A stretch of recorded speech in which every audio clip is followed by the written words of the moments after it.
સ્વાગત છે તમારું સિયારામ હોમ કુકિંગ ચેનલમાં। તો આજે આપણે બનાવીશું આ મલાઈ છે 1 અઠવાડિયાની। આ મલાઈમાં ઘણા લોકો મેળવણ નાખી દેતા હોય છે, તો આમાં મેળવણ નહીં નાખવાનું અને દૂધ જ રહેવા દેવાનું। એટલા માટે તમે આમાંથી મલાઈમાંથી તમે પનીર અને ઘી બંને નીકાળી શકશો। તો ચાલો આપણે શરૂ કરીએ।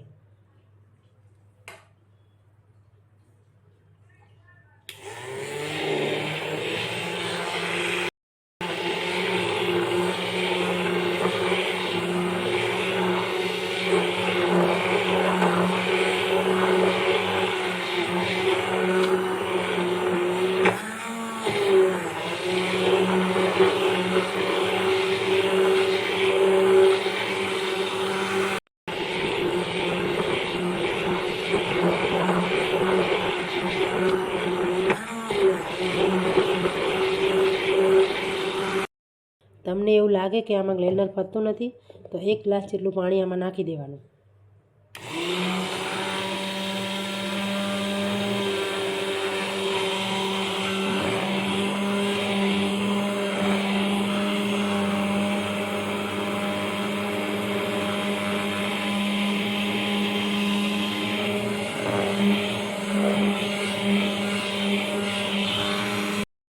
તો માખણ હવે થઈ ગયું છે, તો આમાંથી આપણે હવે માખણને કાઢી લઈશું। જુઓ તમે કેવું સરસ થયું છે।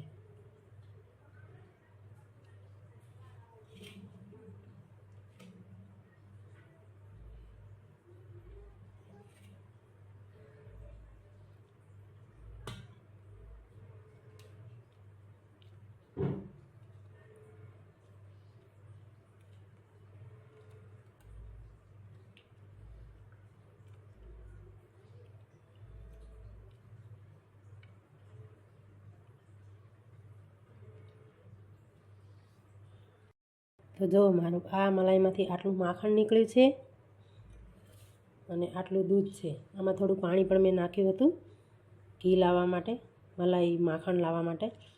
તો આ દૂધ છે, હવે આ બંનેને આપણે ઉકળવા મૂકી દઈશું।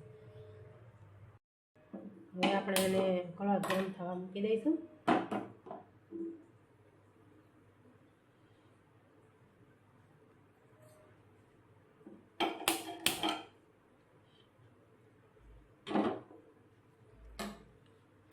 આમાંથી બનશે માખણ અને આમાંથી બનશે પનીર।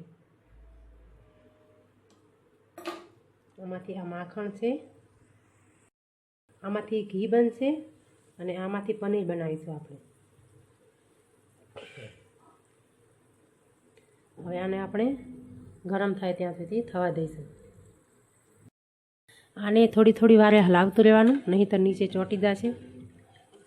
ચોંટી જશે તો પછી પનીર આપણું સારું નહીં બને।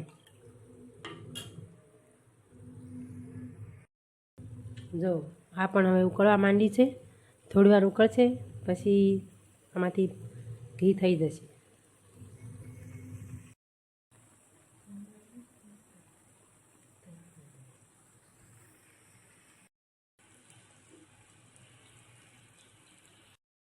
તો જો ઘી હવે તૈયાર થઈ ગયું છે અને એક બાજુ દૂધ પણ ઉકળવા માંડ્યું છે। હવે આપણે આ ઘીને એક વાસણમાં લઈ લઈશું। આપણે ઘીને જો આટલું ઘી નીકળ્યું છે।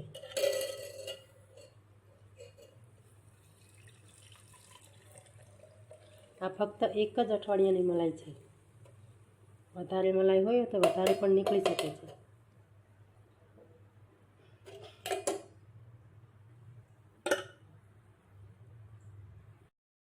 હા, તમે જોઈ શકો છો આટલું ઘી નીકળે છે આમાંથી। હવે આપણે એને ઢાંકીને મૂકી દઈશું। હવે આપણે દૂધ જોઈ લઈશું। હવે આપણું દૂધ પણ ઉકળવા માંડી છે અને થોડું ફાટવા પણ માંડી છે। હવે આપણે આમાં લીંબુ નાખી દઈશું।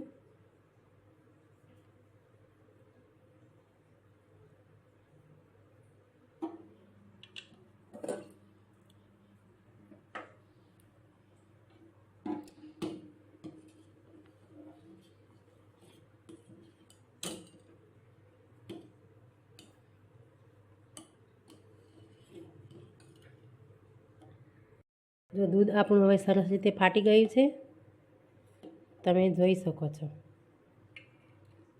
ચાલો હવે આને આપણે ગળી લઈશું. તો એના માટે એક આવી તપેલી લઈ લેવાની, આવો કાણાવાળો એક વાટકો લઈ લેવાનો. હવે એની ઉપર આપણે એક પતલું કાપડ રાખી દઈશું અને બધું દૂધને આમાં કાઢી લઈશું આપણે.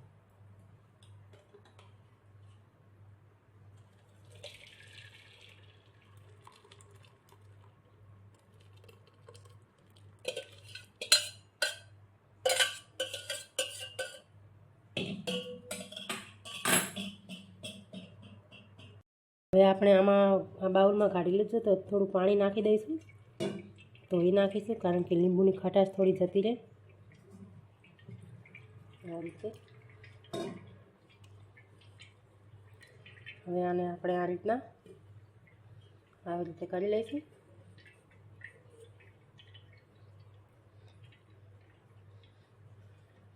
હવે આની ઉપર વજન મૂકી દેવાનું.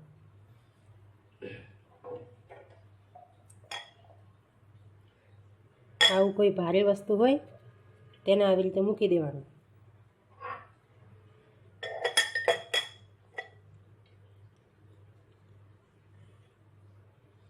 આને 1 કલાક માટે રહેવા દઈશું.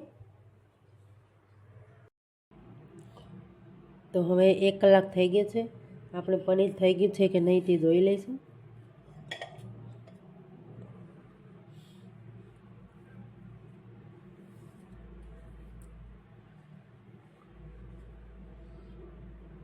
જો પનીર સરસ થઈ ગયું છે. જો તમે જોઈ શકો છો, એકદમ પોચું. આમાંથી તમે કોઈ બી વાનગી બનાવી શકો છો. પનીર મસાલા, પનીર ટિક્કા, પનીર પરાઠા, કોઈ બી પણ વસ્તુ તમે આમાંથી બનાવી શકો છો.